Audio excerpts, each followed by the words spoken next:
Welcome back. Welcome back. My bad. That is my complete bad. That was so rough. But welcome back. Welcome back. This is Hoops and Brews. We haven't done a virtual one in the I don't want to what like 3 weeks probably. I Maybe want to say 2 3 weeks. Yeah, something like that. probably 2 3 weeks. Anyway, whatever. We are back. We are here. Obviously just want to give you guys yes, I first and foremost want to give you guys an episode before training camp starts. Clippers media day is well, for the Clippers is Monday. I think most of the media days are on Monday or Tuesday of next week. But Clippers media day is Monday. We will be there.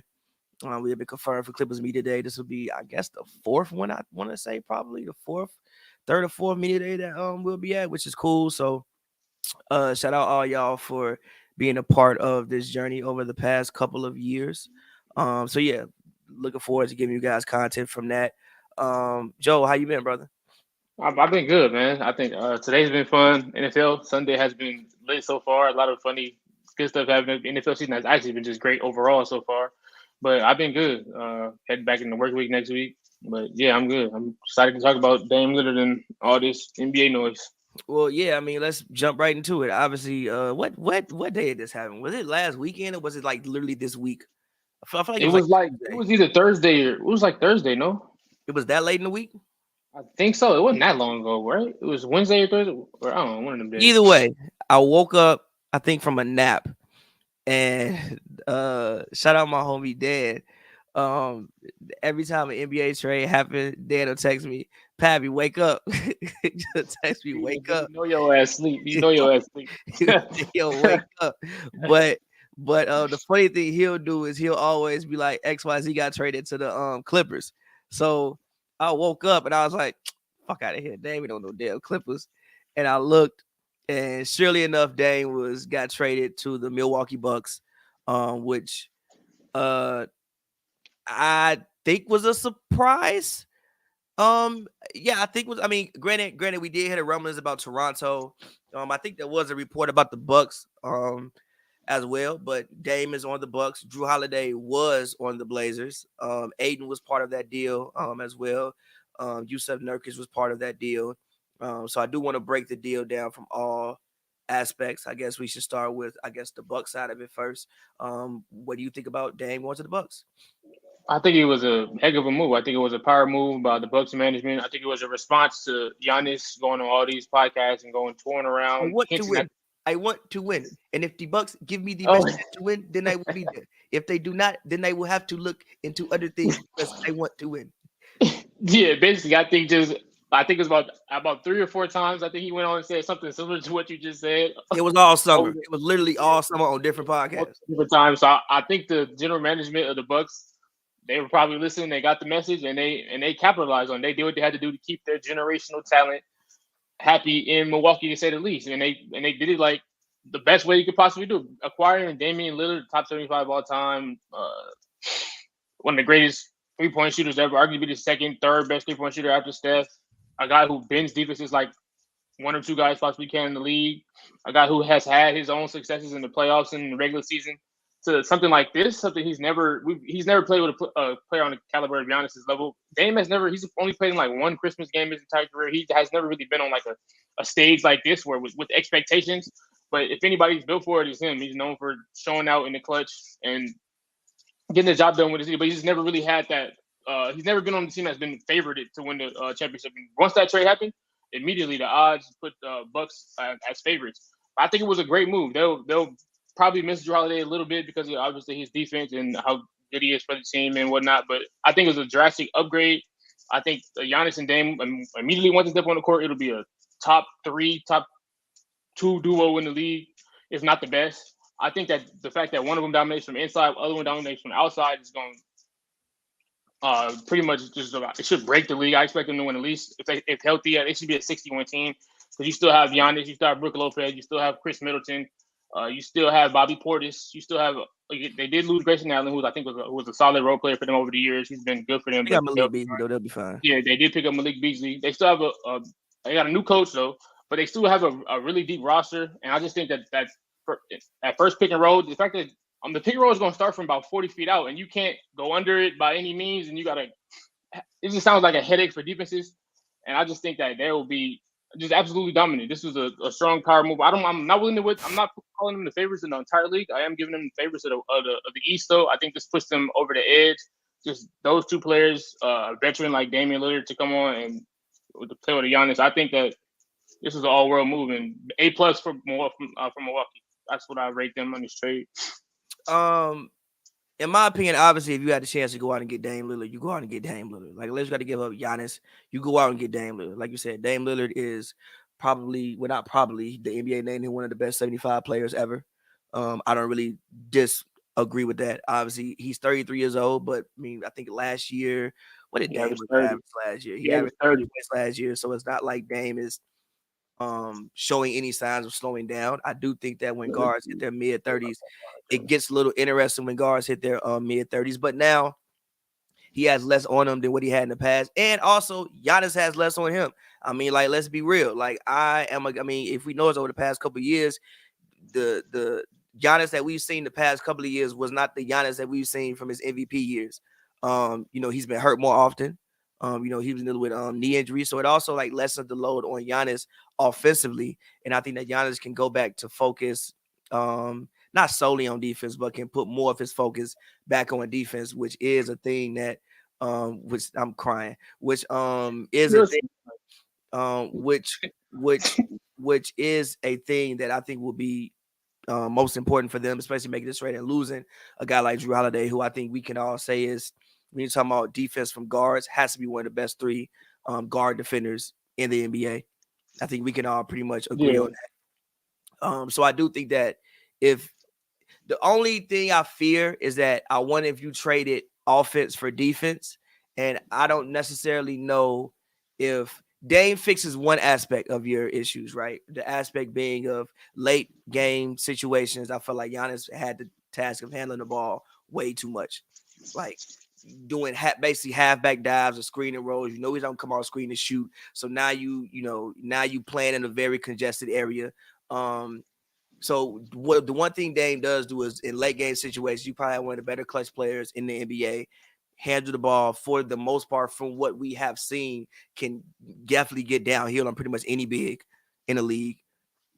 And can pull up and shoot the ball from wherever. But at the same time, the last time you saw the Bucks fully healthy, they did win the NBA championship.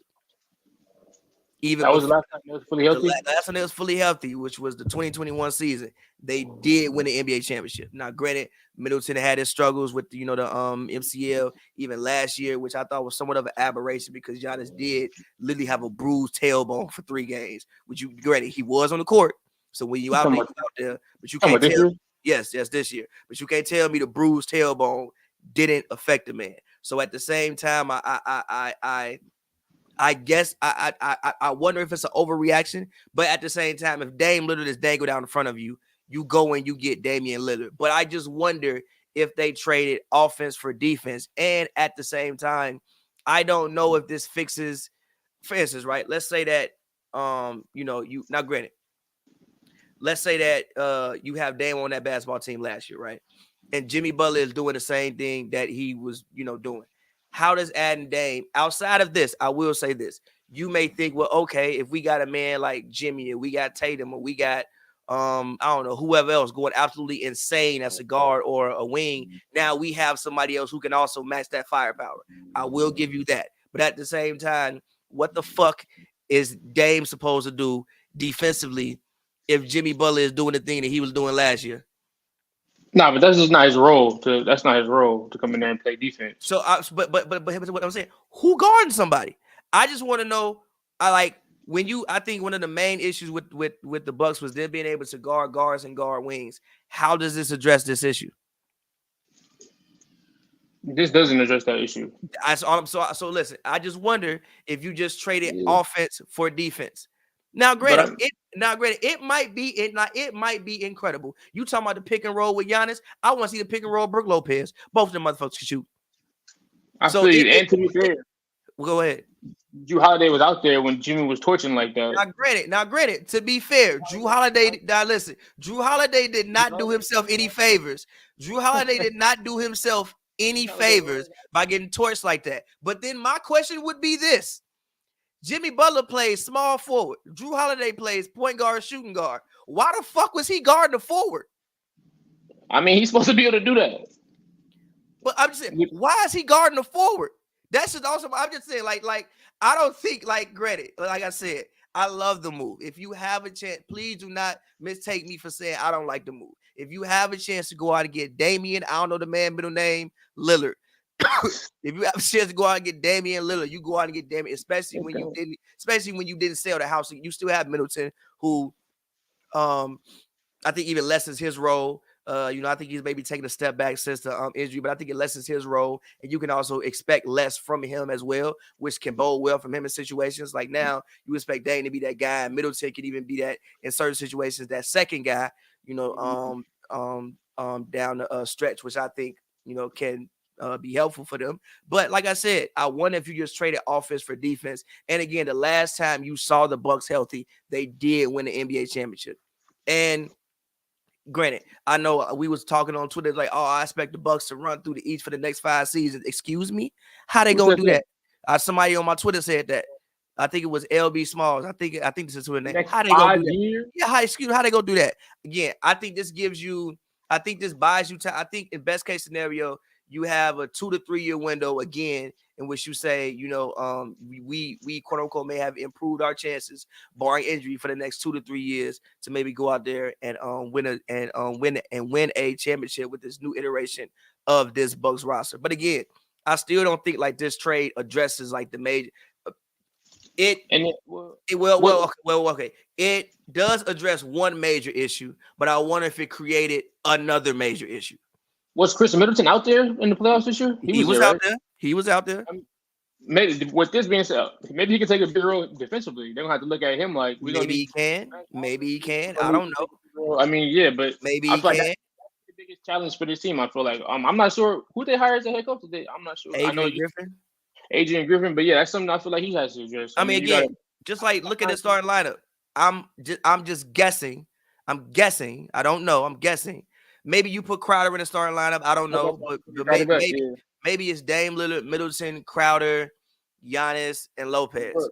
If Crowder still has things left from his Phoenix days, his Utah days, okay, cool. I don't know how old Crowder is. I think he might be like 34 or whatever. 33. Maybe he still had things left. All right. I just wonder again, like I said, if you sub one issue out for another issue. Now, granted, like I said, the thing about Dame Lillard is you think if we got Jimmy out there going nuclear, we got another guy on our side who can go nuclear as well. So what you want to do about it? And again, also, Giannis and Brook Lopez, I think both of those guys need to go out and try to win Defensive Player of the Year because they going to need it. Because again, Dame isn't Steph defensively.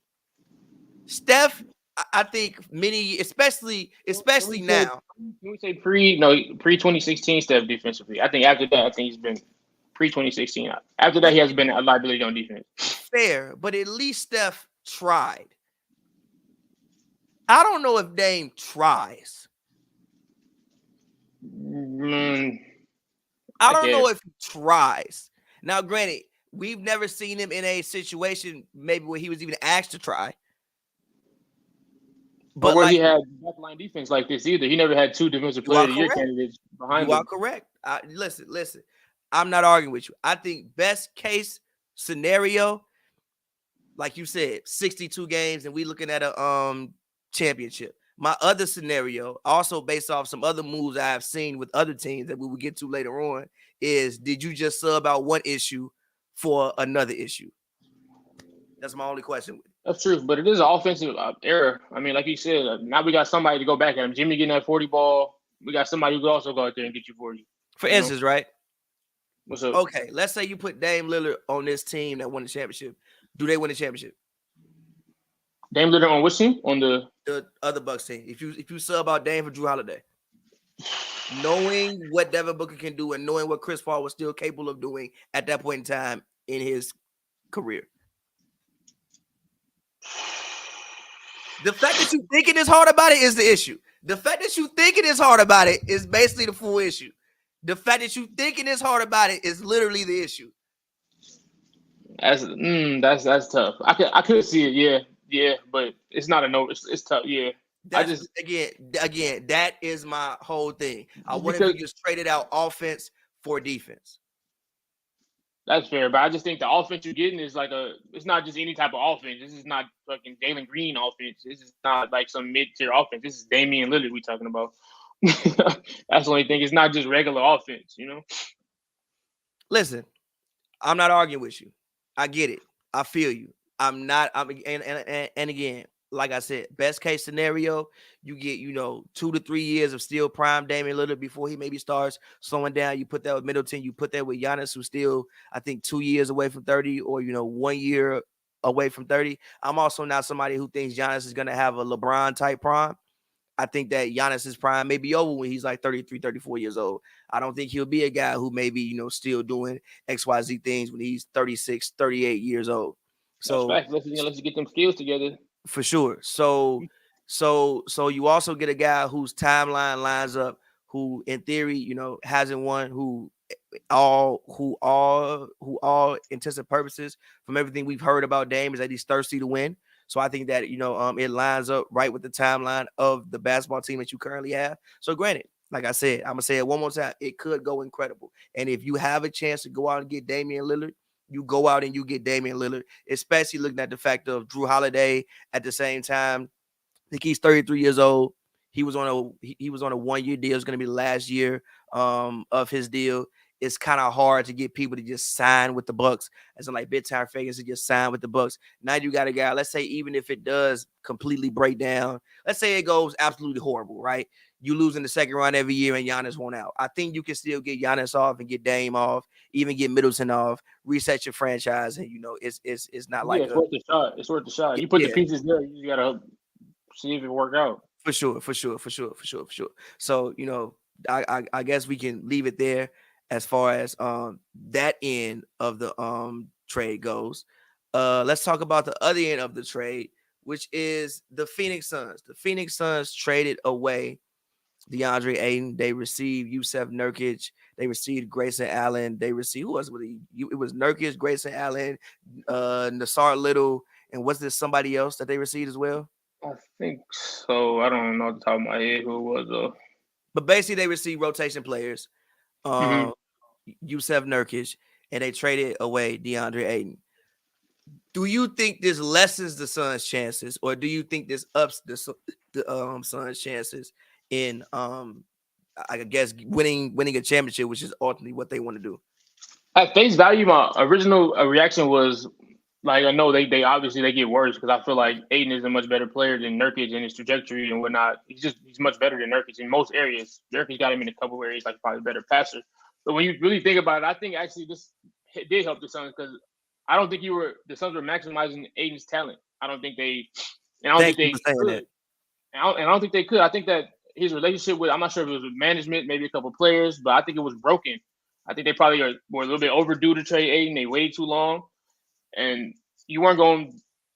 You gonna bring back a disgruntled Aiden, disgruntled team. So you just kind of had to move on, and you to return you get back is Nurkic, who's a veteran big man who can pass the ball really well. He's really aggressive. He can rebound. Uh, he can protect at the rim a little bit, but they don't have to close with him. That's why you got a bowl. Maybe they don't want to close to him, or they want to see what he's capable of. Man, I know, look. I know.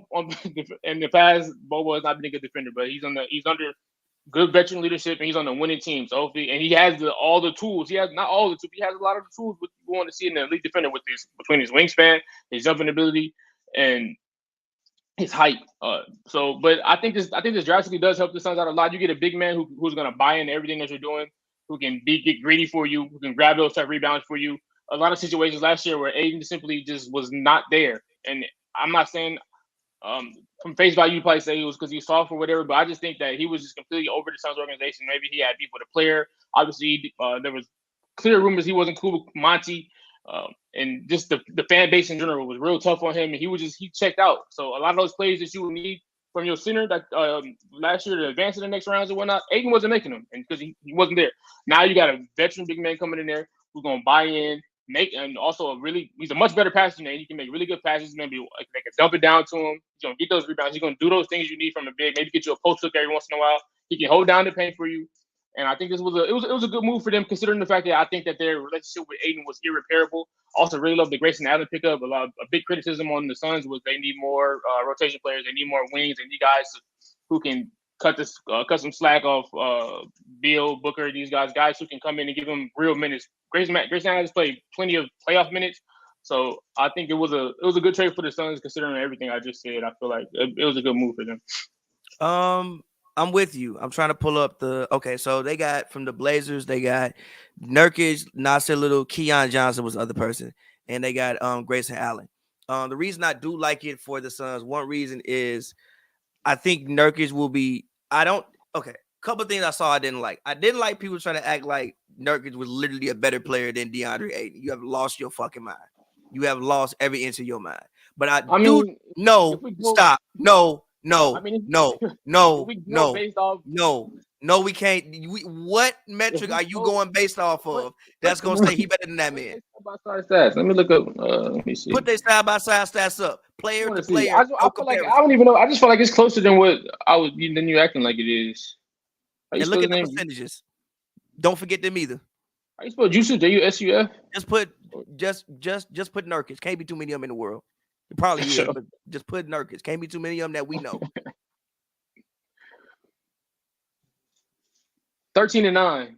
Mm-hmm. I think that's his career stats. Mm-hmm. It ain't basically damn near the same thing. Show me the percentages. Shooting well from the field. 51% from the field, 36% from three. He shoot 30. Okay. Now show me Aiden. Tell me Aiden. I got you. Hurry. Based on what they'll get from each other, I don't think Aiden is. Last year he was what is it? 18-10.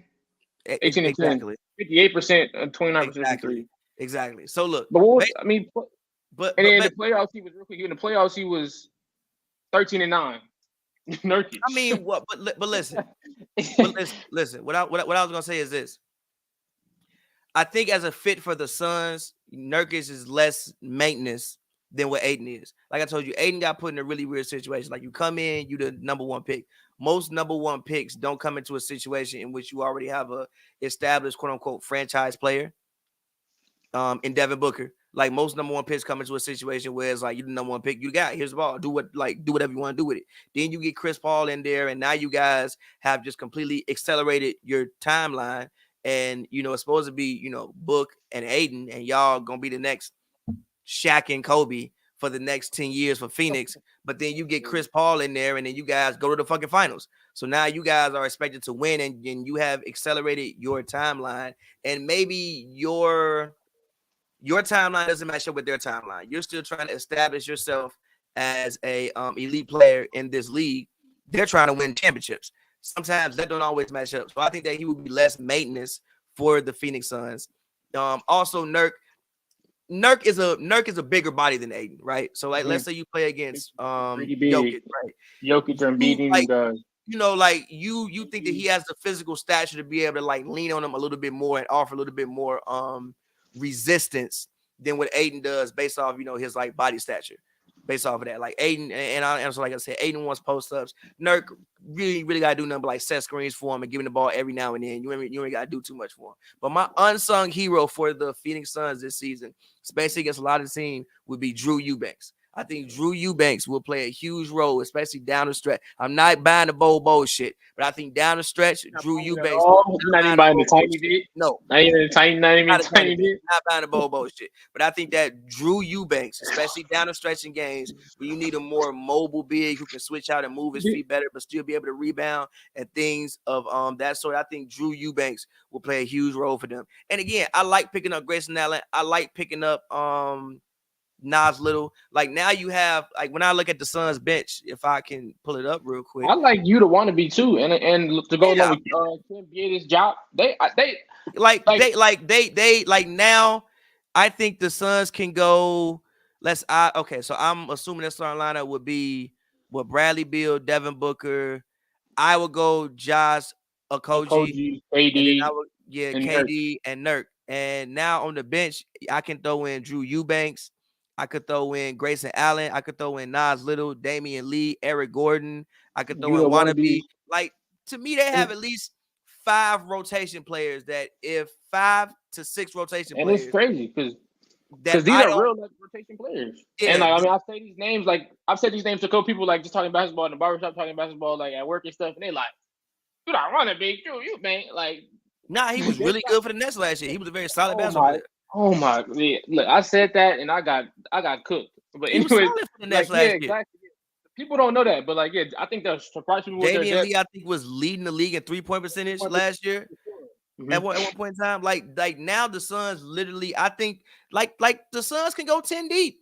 They're kind of a deep team. Like again, like last year, I think one of the main issues that we saw was when KD and Book had to play so many minutes because nobody, like, they didn't have a bench. They had like 7 people. Now you can at least rotate some guys in, and you can get some guys, the 4, 5, 6, 7, 8, 9, 10 pivotal minutes of rest that they'll need to keep them up for the rest of the season. And also, these guys bound to get hurt. These guys bound to get hurt. They ain't playing 82 games. Only person I think might play 82 games, Book. Bradley Beal gonna miss time. We already know that. Nurk gonna miss some time. We already know that. KD gonna miss some time. We already know that. They gonna miss some time. So now we got some guys who you can, again, you think that you could throw in, and they can, play a solid role for a couple games at a time or a couple minutes at a time in the playoffs, guys that I can trust. But like I said, don't forget the name Drew Eubanks. I think Drew Eubanks will play a huge role, just as much as Yusuf Nurkic, if not more than Yusuf Nurkic on this team. So no, I do not think that they got worse losing DeAndre Ayton. I think that they got better. I think that they got better, and for what they need, I think it's a win-win situation for both parties. It's a win for Aiden. Obviously, we can talk about the Blazers next, and because the Blazers have been doing a lot, we can. But I think it's I think it's a win for Aiden. I think Aiden is a guy that can be a 20-10 guy next season, and he was never gonna get that chance to do that in Phoenix. In Phoenix next year, we got Bradley Beal, Devin Booker, and KD. You better get ready to rebound. You better get ready to set screens and rebound. Now he's somewhere where he has a young guard that he can grow with. He can grow with Scoot Henderson. He can grow with Shaden Sharp. He can grow with Anthony Simons. He can, grow with these guys. And I think that he can be a 20-10 guy, like a kind of a cornerstone piece for that Blazers franchise for the next 8, 9, 10 years. Yeah, I would pretty much agree. But moving on, speaking of the Blazers, the future of the Portland Trail Blazers, I would like to argue what the Blazers have done for Damian Lillard is one of the best hauls we've seen in recent history for any superstar. Ooh. He's one of the best hauls. I mean, listen, it's like obviously today they made the big trade. They got Drew Holiday off the books. They brought in, and also the one thing I didn't mention about the Phoenix situation was the cap situation.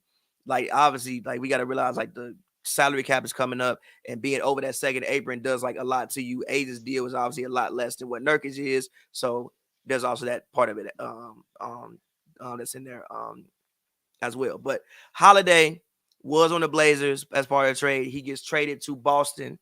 They bring in Time Lord and they bring in Malcolm Brogdon. We can discuss that from the Boston angle after this because I saw your comments on Twitter, which I would like to talk to you about. But so you bring in Time Lord, you bring in Malcolm Brogdon, who aren't going to play the whole season. Like, I think half of the Blazers star lineup is going to be gone. Jeremy Grant, some contenders are going to want Jeremy Grant possibly, or if Jeremy Grant just wants to spend money. Or if Jeremy Grant just wants to have $150 million in Portland, I'm not mad at them. They get in the Soho house there. You know what I'm saying? Portland, I've been to Portland. It's not a bad city. If he just wants to do that, I'm not mad at him. I'm not mad at him at all. But I think he's a guy that teams can go out and get. They have a Malcolm Brogdon that you can go out and get. You have Robert Williams. You already got picks and assets. I think they got a 2029 first round pick from Boston. I think they got 2 picks, two first rounders from Boston. Like I said, you got 8 in there.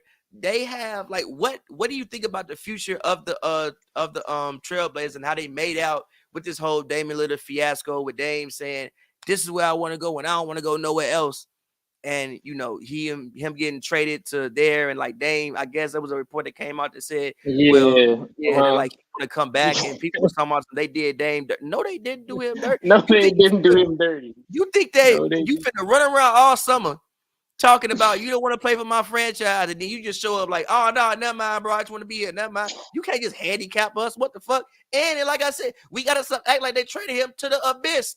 They put him in a better situation than probably Miami. Granted, have you been to Miami? Never been to Miami. I love Miami is great. I would love to get paid $60 million and live in Miami, Florida. It ain't even no sales tax.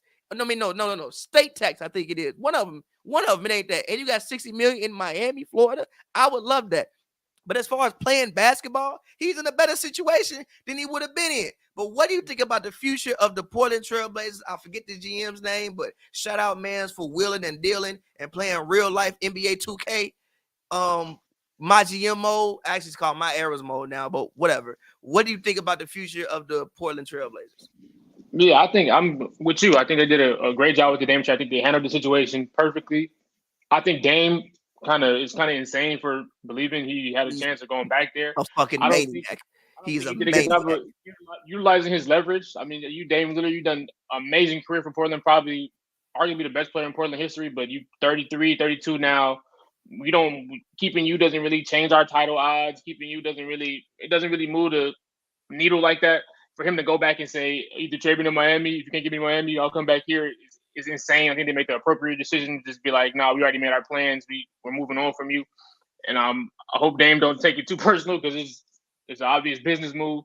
But I really like how they're moving. I think Aiden is definitely one of those players you want to highlight this year if you play fantasy basketball, or if you're just a big NBA fan, you want to watch some games, you want to highlight him. It could be a huge year for him if they with the Scoot Hendersons and the guards you mentioned between Anthony Simons and those guys. I think if they make him a focal point of their offense, he can be a 20-12 guy.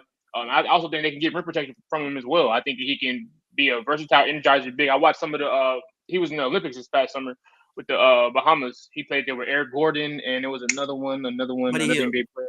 Yeah, we have Eric Gordon and Buddy Hield, the Bahamas. I think if he pretty much do that with more volume, which should be the case in Portland, he'll be a minimum top 8, top 6 big man. The way he runs the floor, he's fast. He's not slow for a big man. He can finish lobs. He can protect the rim. He has a little bit of post move. He can hit a mid range. He can occasionally. I mean, he's not gonna kill you. I'd live with it on the defense, but he can occasionally hit a 3 ball. He's still young. He's a number 1 pick. He was pretty much a unanimous number 1 pick that year out of Arizona. His skill set defined him as that, and he came in with high expectations. I wouldn't say he really. He didn't really live up to expectations, but he was still a very productive NBA player. He still earned undoubtedly a max contract. He's not a bust. He's not a bust. No, he's not. I wasn't hitting towards that. I wasn't saying he was a bust, but I'm saying, but he wasn't like what he was like drafted to be. Like he wasn't like wasn't no Anthony Davis number 1 pick type. But I think that this is a great situation for him to live up to his full potential. I think it'll be fun watching him run up and down the court with a team that he likes, organization he likes. Did you see the video of him arriving in Portland? Yes. Boy was happy as hell. He was greeting Chauncey Billups. He was greeting everybody. Happy to get on the plane in Portland. I've never seen it. He also said on 2K he changed his jersey to the Blazers quick. Yeah, immediately. Aiden is a big 2K player, but I think they did a great. Also, you got. Let me see what else was going on with the. But yeah, also I think Anthony Simons has been an outstanding guard. He's the last player. He's been on that team for about 4 or 5 years now. I think it's possible another breakout year for him. He's already been balling, about 24 last year. Scoot Henderson, like you said, they'll probably end up moving Brogdon and Time Lord. Even if they do keep Time Lord for a bit, that'd be great for Aiden to learn from him. One of the better rim protectors in the league. I think Boston will drastically miss him, I believe.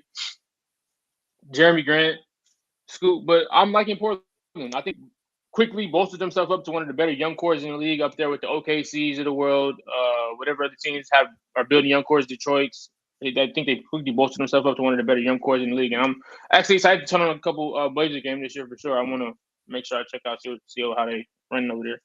I think Time Lord and Brogdon are kind of going to be stuck until like the middle of the year, kind of like like the January time around there. But yeah, man. That's like Chris Murray. We didn't even mention him.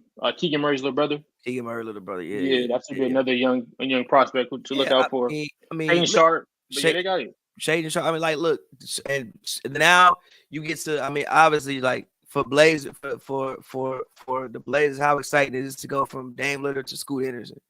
Like you had a great guard, you get to hand the keys over to another great guard.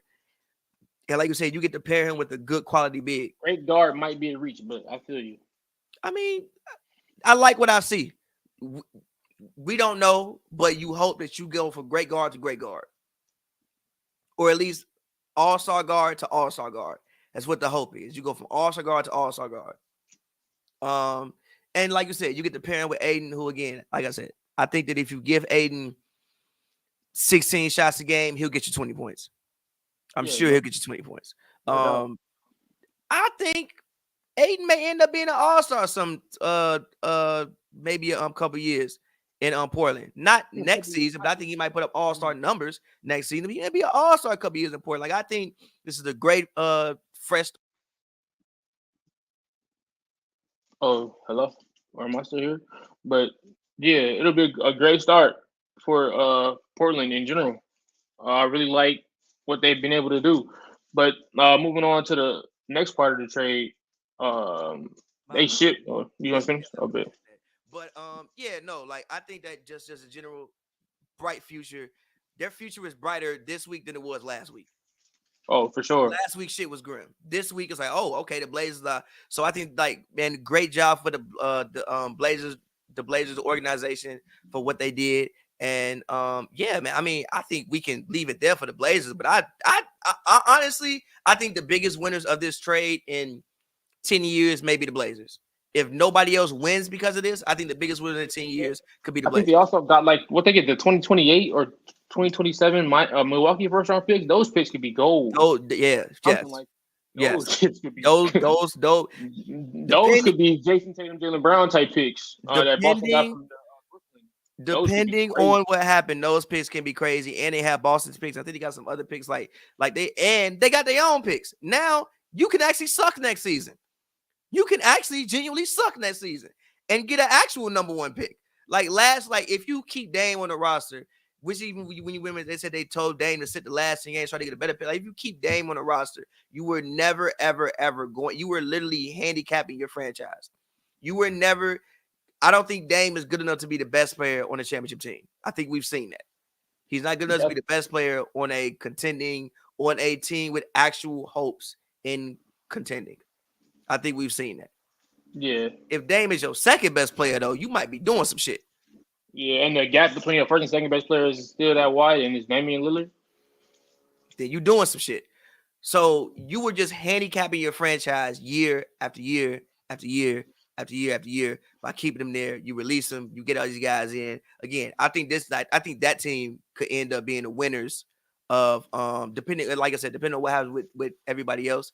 In 10 years, when we look back, they can end up being the winners of this deal.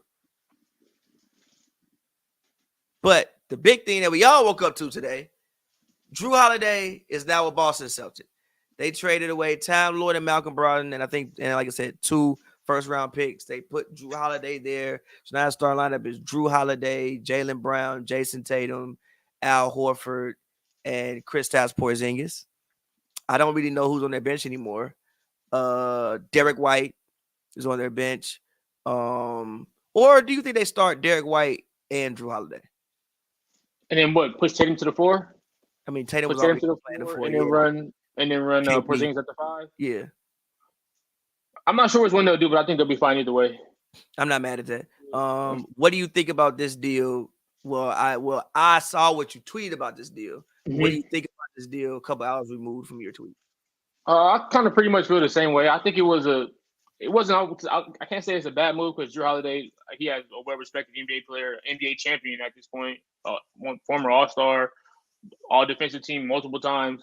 But I just kind of feel like my reaction just kind of feel like it's kind of like a reach, maybe a panic move to respond to the Damian Lillard thing. And I just don't really agree with giving up front court depth in a conference where you are battling against Joel Embiid and Giannis consistently. I like the rotation of those 3. I would have loved the rotation of those between Time Lord, Porzingis, and Horford. I would love that rotation of those 3, especially considering how injury prone Porzingis and Horford's getting older. Injury prone too, though. That's all 3 of them could die.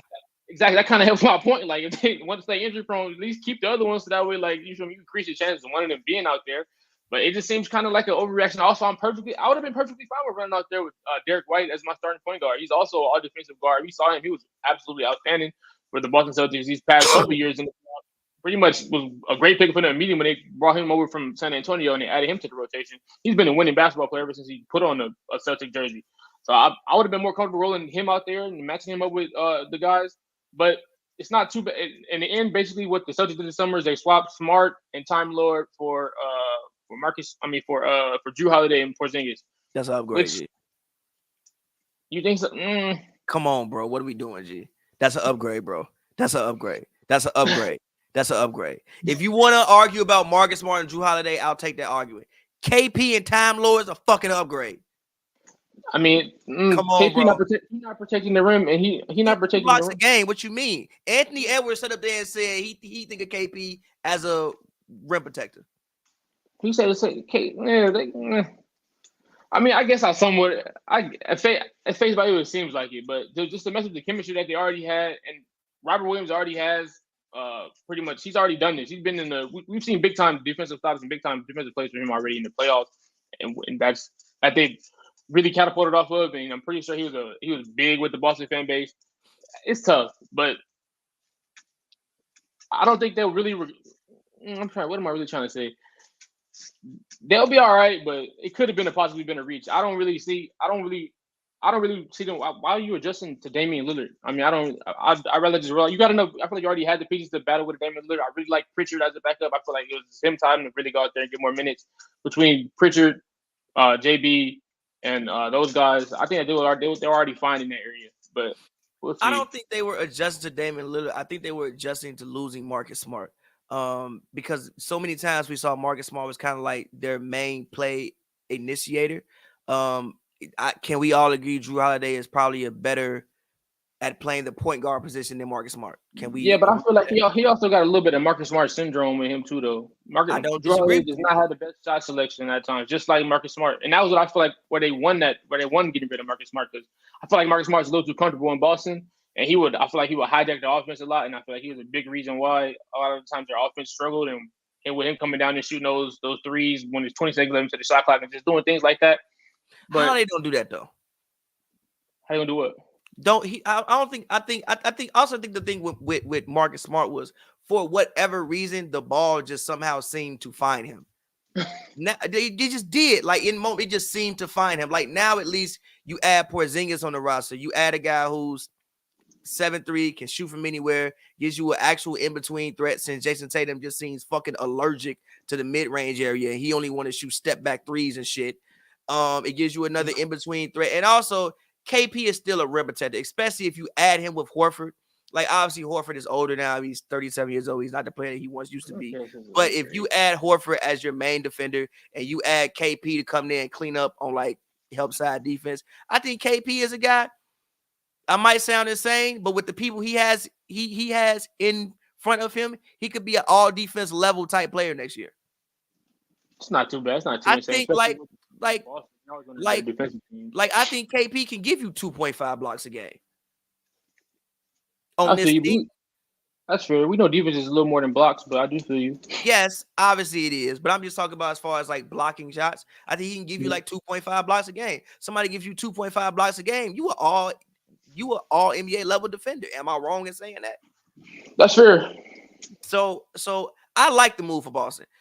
When they came out and said Tatum was gonna play point guard, I'm like, oh my God, here we go. Nah, man, we do not need to see Jason Tatum playing point guard for a full season. I do agree, especially with the way wings play. They're gonna get the ball, they're gonna handle the ball, they're gonna do what they do. But I think you want to break it up. And adding Holiday as another guy to handle the ball and also another guy to play defense. Like, again, I think that if you look at this team defensively, even if you look at the other guys on the roster, Lamar Stevens, I like Lamar Stevens. Lamar Stevens plays hard as fuck. Like, I watched some of the Cleveland games last year. Lamar Stevens plays hard as hell. Who else they have on the roster? They have talking about Boston? Yeah, they have Brickset. They have Delano Banton. So, like, I think this team could arguably be the best defensive team in the league next season. You like Walsh? The rookie Thomas in the summer league. The rookie Walsh. Yeah, like you said, Banton is a 6'9" Swiss Army. I think this team can pretty much guard everything, can pretty much switch everything. They can go small, they can go really big, obviously, with like Porzingis. So I like the move. Like you said, when you look at it, you just replace Robert Williams, who I do like. I thought Robert Williams was a great defender, but I think that KP can give you most of the things that Robert Williams gave you defensively and still give you 20 points, which Robert Williams cannot give you 20 points. Now, granted, Robert Williams was a very good lob threat. I don't think of KP as a quote-unquote lob threat, which is the thing that maybe you would miss from your, like, offense. But I think KP, but for the lob threat you lose, you gain a 3-point shooter and you gain a guy who can get you 20 points on What did Porzingis shoot from the field last year? Porzingis shot 50% for the field last year and 40% for three. And he almost gave you a steal a game. Like, I think he could be a guy who give you a block and a steal a game and give you 8 boards and give you 18 points.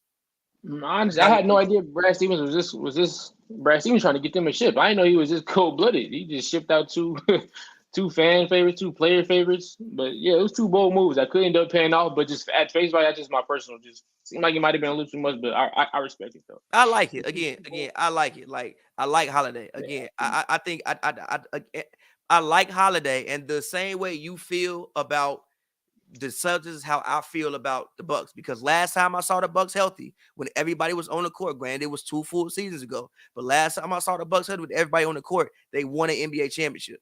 Holiday's offense or whatever the fuck he was doing was good enough to win you a championship 2 years ago.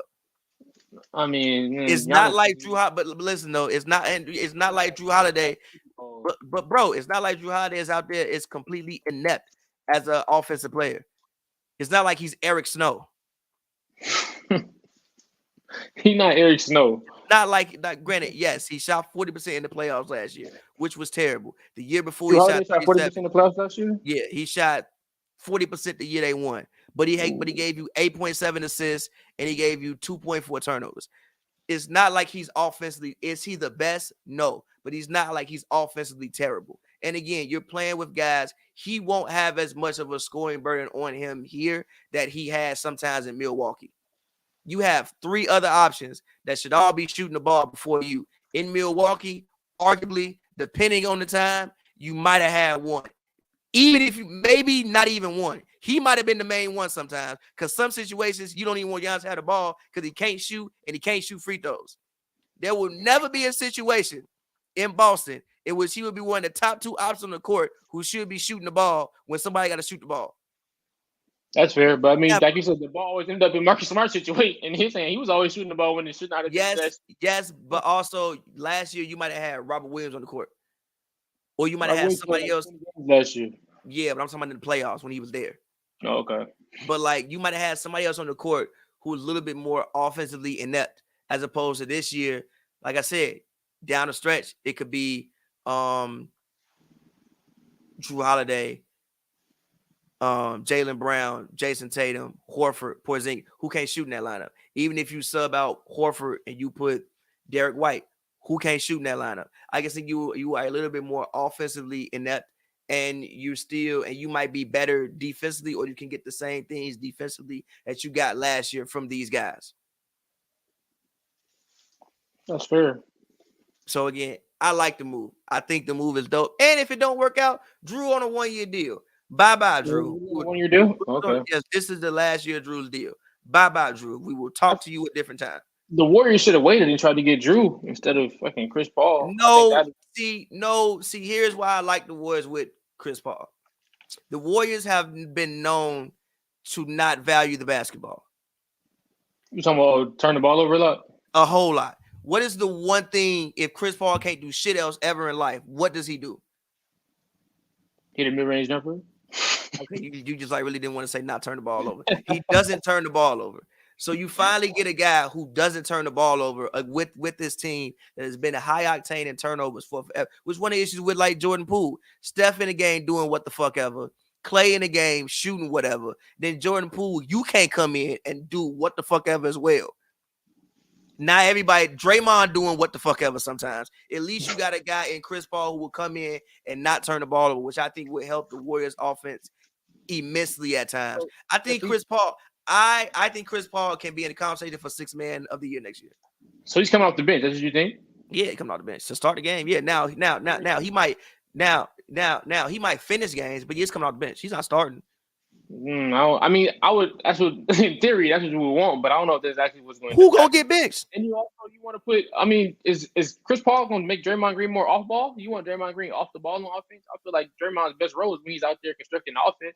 You want Draymond Green and Chris Paul out there. I don't think that's a bad thing, though. Like if Steve Kerr is a mastermind that we all think he is, figure that shit out, brother. You better run a goddamn pick and roll. You better, boy. You better. I mean, because real quick, also you can run pick and rolls and then get Draymond Green in that middle of the floor area where you have so many options to pass the ball out to. He ain't figure out Team USA. He didn't figure out Team USA, but also Team USA was not constructed the way the Warriors are constructed. But they still had a hell of a lot of talent. They had talent, but how much of that talent is used to not having the ball? Steve Kerr, the mastermind, he's supposed to figure that out himself. I don't disagree with you. I'm just saying, how much of the talent that they had Team USA is not used to having the ball? Same thing, same argument. How much is Draymond used to not having the ball? How much he really uses to deferring to somebody who's gonna come in there and try to I think a lot. I mean, shit. You play with Kevin Durant, like a lot. I think that this team is more used to it than at the people at Team USA. I also think these guys are smarter basketball minds. Like I trust Chris Paul's basketball mind. I trust Draymond Green's basketball mind. I trust Steph's basketball mind. Clay is insane at times, but I trust his basketball mind. Like I trust these guys' basketball mind to be able to figure it out. Chris Paul it's kind of Chris Paul basketball mind ain't never won nothing. Like, it ain't never won nothing. But you never it ain't nothing, but it hasn't been a part of too much losing basketball either. It just gets where it's like, what the fuck? But it ain't been a part of too much losing basketball either. You don't never see Chris Paul not at least in the playoffs. He gets there. He not. It might go to hell when he get there, but he get there. But last but not least, one thing I want to talk about is obviously with all these changes in recent days to the Eastern Conference, who is the best team in the East? Do we think it's just a 2-team race, or do we think that there is maybe a third team that can make it a 3-team, or even a 4th team to make it a 4-team race for best team in the Eastern Conference? It's a 2-way race between Milwaukee and Boston. I feel like those are the two teams. Everybody else kind of out there just participating. We don't really know what's going on with Philly. James Harden is in the club holding up Daryl Morey is a liar signs, and I do like the Patrick Beverley pickup. I really like the Kelly Oubre pickup, but without a definitive second star and James Harden, unless Tyrese Maxey is willing to bump his production up a little bit to all-star levels, there's a lot of question marks with Philly, so I can't put them in the same tier as those guys. I really, really like New York, but I can't call them a contender just yet. I like their offseason. I'd love the DiVincenzo pickup, but until they can finally get some consistent production from Randall in the postseason, you can't really call them a contender. That's that last chip for them. I kind of like Brooklyn. I do like Brooklyn. I think that Brooklyn was actually my favorite landing spot for Jrue Holiday, because I feel like if they added Jrue Holiday, it would have been I would have penciled them in for a top 3 defense, because you would have rolled out Jrue Holiday, Mikal Bridges, Cam Johnson, Dorian Finney-Smith, and Nick Claxton. I think that's an insane lineup as far as switching goes and whatnot goes. They won't be a contender, but they'll be a really good team. You go to Cleveland, a lot of question marks there. They went out and had completely laid an egg in the playoffs last year when they lost the series they had home court advantage in and were favored in last year in the first round. I don't think Atlanta's taking any more strides. Miami just fucking the two teams who just got to the conference last year, they kind of are all over the place. They got to bring their whole pretty much plan has been kind of ruined. They lost Gabe Vincent and Strus, right? Max Strus, both gone. They lost both. Where did Gabe Vincent go? Lakers. Okay, yeah. Okay, baby.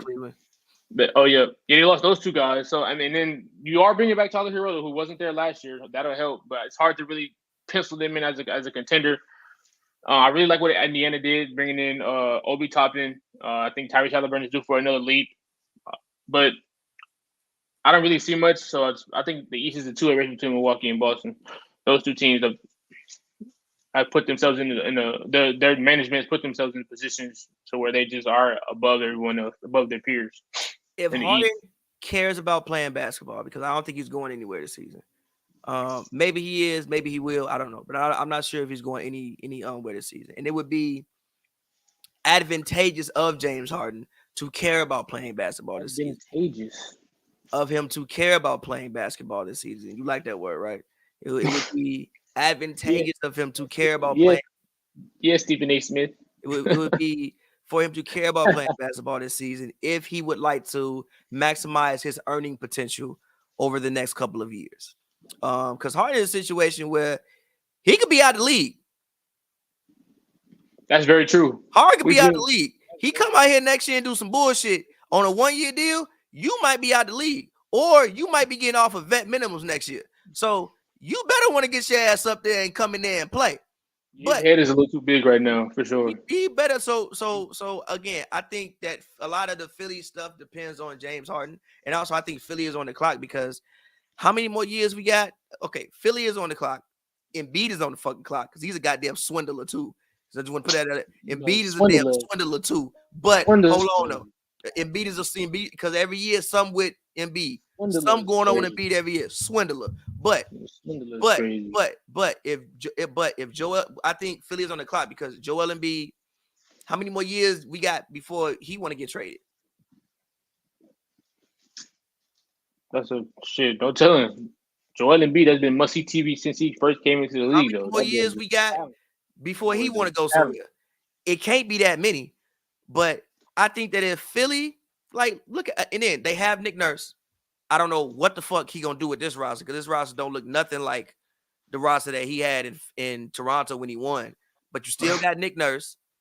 And I mean, look, you got Embiid, you got Tobias, you got Harden, you got PJ, you got Melton, you got Paul Reed, who I think can play a solid role for them this season. You got Kuzma, you got Tyrese Maxey, who I think can ascend to a all-star level type player this year. You got Damon, you got House, you got Mo Bamba if he has anything left. You got Patrick Beverly. I think Trez got hurt, but you got Are you bringing PJ back? Huh? Is PJ going back? Yeah. He back. I like Philly. Like, I think this could be a three-team situation between Milwaukee, Boston, and Philly. I like Philly. As long as Harden can come in with his head on straight and come in ready to hoop, I like Philly. Everybody else in the conference, granted, you can't ever count out Miami just because, like, they be figuring it out. There's probably somebody in the Miami. I don't even know what the G League. G League. like, bro, it's probably somebody on the fucking Mad Ants that is gonna come in and just start lighting it up from where. So you can never count out Miami. Miami figures it out somehow every year, but just looking at them, I think they're a little bit behind the 8 ball. The Knicks, I fuck with the Knicks, but I still think the Knicks could. I don't. How did the Knicks get better? RJ Barrett breakout, kind of like how you saying with Tyrese Maxey. RJ Barrett breakout, or maybe some consistency. Or just, I mean, and Randall got to figure out come playoff time. Really, if he can produce the same way, if he can produce the same way he produced in the regular season and playoff time, then the Knicks are a problem. But that's a big if, and we've already seen it twice, and the shit ain't work out. RJ becoming an all-star to me is the only way that the Knicks get to a different level. Is RJ becoming an all-star, in my personal opinion. Other than that, I don't really see how the Knicks go to a different level outside of the level that they're at right now. The Nets. Brunson should be an all-star next year. Should be a first-time all-star next year. I feel like Brunson he'll be a first-time all-star. Yeah, but now you got tape on Brunson for a full season in New York, so we'll see. The Nets, I don't really. The Bulls, no. The Hawks, no. But those three teams, like I said, Philly, Milwaukee, and Boston. I think that it could be a three-way race between those two teams. I'm not gonna count out Philly. I'm not gonna count out Philly. I just think it's crazy. Your second best player is just marketing how the boss is a liar. Like, that's crazy. Like, I can't. Put no faith. Okay, look. Like, okay, look. You said it almost like. Look, here is probably what happened.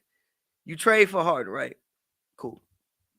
Harden takes less money. We have to remember, Harden did not take a max. He took less money. So you could go sign your guys. Probably the handshake agreement was, yo, take less money. We can sign some guys next season. I'll give you the max you want.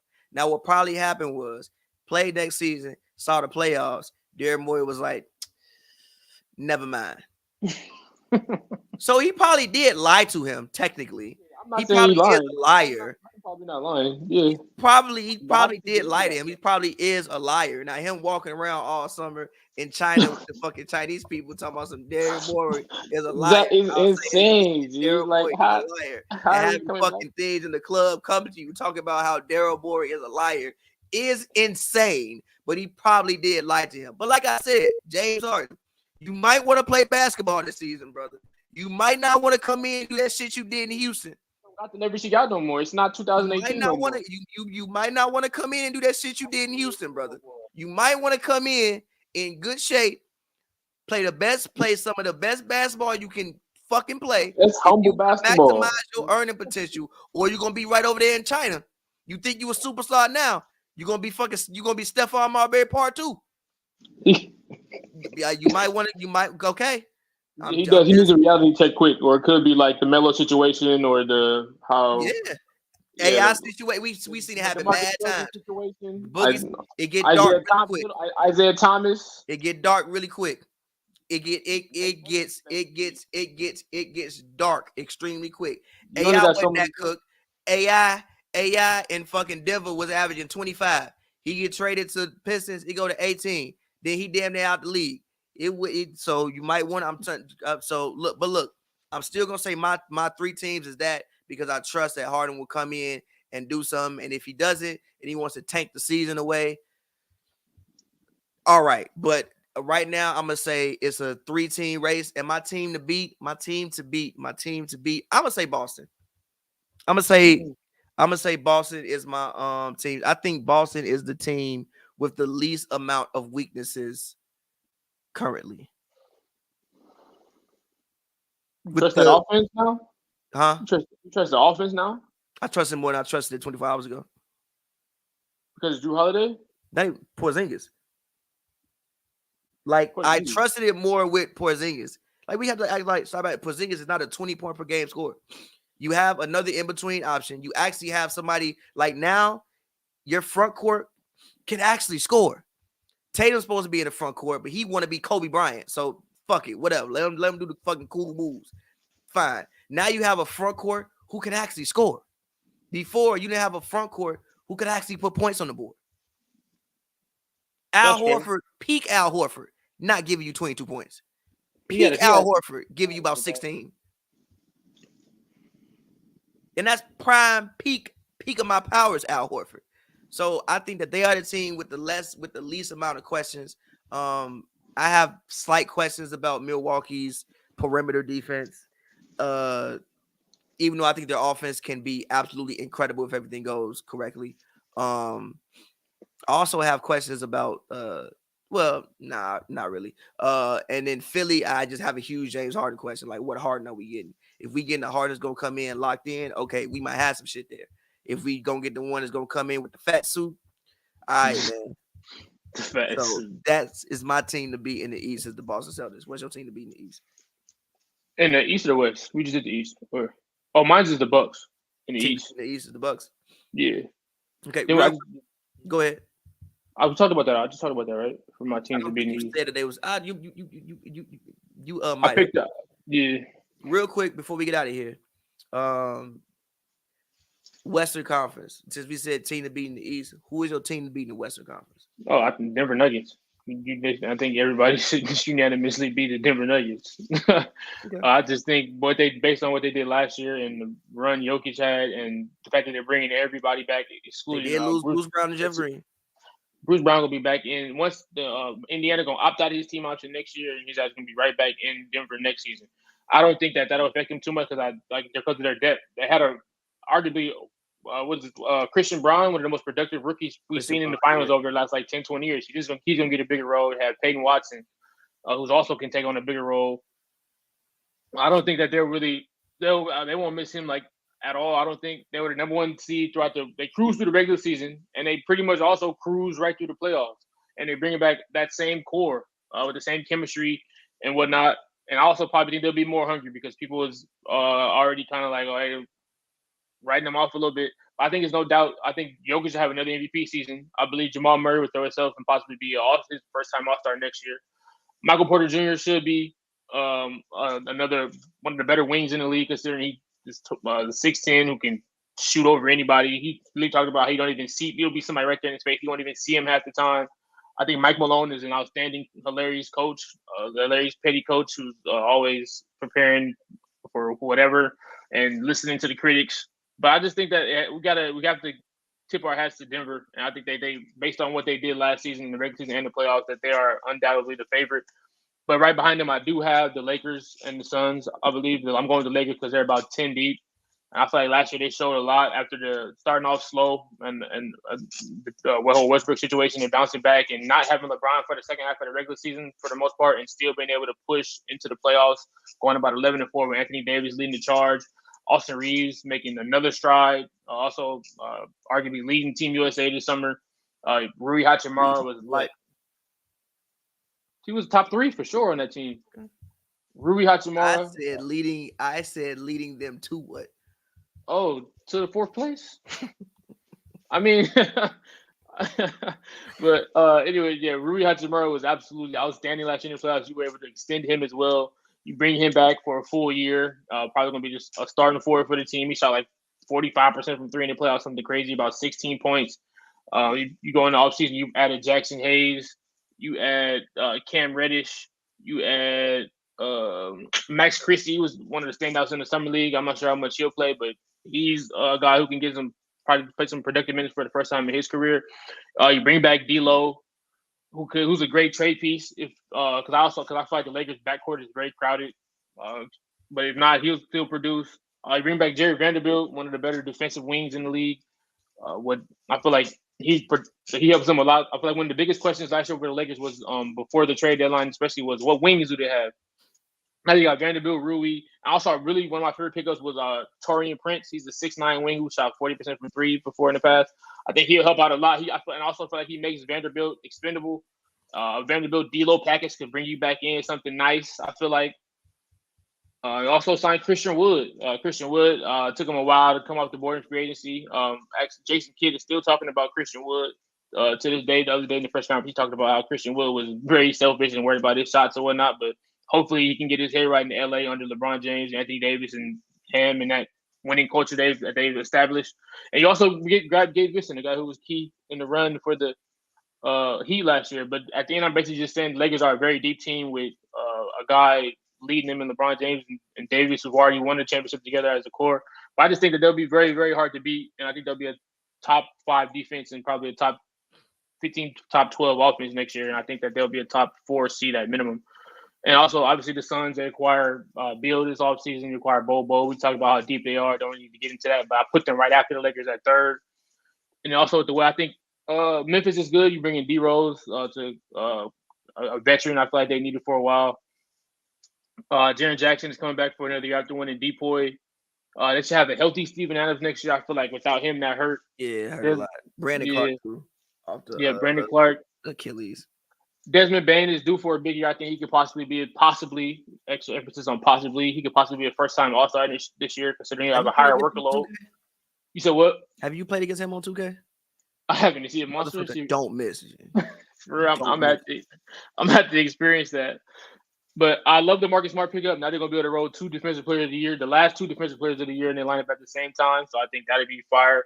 I think Marcus Smart it will be big for their culture and what they got going on moving forward, and just a good example for their young players. I like the Grizzlies. I'll probably put them 4th behind the Lakers, Suns, and Nuggets. The Clippers is interesting.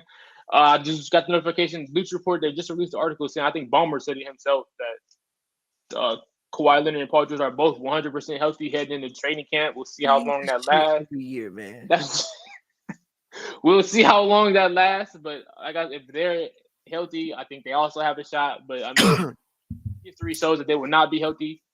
I like the team. They just signed Josh Primo, the guy who's horny boy. Yeah. Sound horny boy. But I also saw what you said. I like your comments on that. I saw what you said on Twitter about how you don't have you trade all your draft picks, so you got to find young talent somewhere. Yeah, they don't have any young talent, and outside of Josh Primo being horny, extremely horny, you are wild. G. He was a lottery pick. He was a lottery pick. And he was the youngest player in the league. Hopefully, hopefully he can stop being horny and get his head on straight, and do something. I don't know. But I would say my team to beat in the West is the Nuggets. And if I had to go past that, I'm gonna still go Memphis. I think what you lose in Dillon Brooks, you gain in Marcus Smart. And And I'm looking for like Santi Altma and Zaire Williams for those guys to step up. The West is gonna be a dog I'll fight. go the Lakers or Suns after that. Then I'll go the Clippers. And then my surprise team. I've said it before, and my team that maybe they could fuck Dallas. around. No, maybe they could fuck around and win 50 games. The OKC Thunder. I'm gonna tell you why. Here's why. You got Shea, who was first team All NBA next season. If Shea is who we think he is, that means you got one of the 15 best players in the league. You still have Jalen Williams. You got Chet Holmgren, who I think could win Rookie of the Year. It can happen if Chet Holmgren can come in and have any type of impact on that team. And don't forget this: they got a whole bunch of picks. They can't use them all, and I think they still got like $10 million worth of fucking cap space, so they can go out and trade for anyone. That's a team that I think can be very active, and if they get the right piece in them with those guys, could maybe win 50 games and fuck around, be a top 4 seed in the Western Conference. West look like it's about to be a dog fight. I'm not It gonna lie, is. it's a lot of good teams. I think Dallas will. My sleeper team. I mean, I'm not really a sleeper, but I think Dallas will strike strong, strike I'm not mad at hard that. next. There's so Dallas, many people that you can that go with Kyrie in the Irving. West. I love the Grant Williams pickup, and I like their rookie. They might start Derek Lively, the rookie that they drafted. I think Jaden Hardy can win Most Improved Player. Oh wow, for real? That's I think kind he of can bold. average. I think he can get you like 17 off the bench. 17 off the bench. Yeah, like 15, 16, 17 off the bench. I If think. you was to draft him in our sleeper league, that'd be a hell of a steal, and he did that because he Yeah, gonna be low. I can't fucking wait to do the sleeper league this year. I definitely already got my people I'm picking. You know, I went 16-1 last year. I was actually I read on the app the other day. I went 16-1 last year. Okay. We'll see about it this I year. went, but I think, and we're gonna make Thomas do it too. He talking about I'm not doing it this year. But I was looking at the comments. He's talking about I'm coming back stronger next year, so I'm gonna hit him with that, and he's gonna have to come back. Facts, but we can leave it there. We can pick up after media day. Media day is tomorrow. I will be at media day. Media day is always so funny because everybody is so full of life and so full of lies, so full of life and lies. Is media day, life and lies. Everybody's excited and just lying. So we will be at media day. But yeah, man, all y'all out there, enjoy y'all Sunday. Oh, if y'all haven't heard my new song, Swing My Way, go check that out. Go play that. Hope you enjoy it. And which can be found everywhere you want to stream music at. And Joe, get your plug in. Yeah, thank y'all for tuning in. Preseason pod. Give me on Twitter at the Joel with 2 S's, JOLTSS. On the gram, Joel R. Wilson. All right, y'all. All right, man. We'll holler at y'all next time.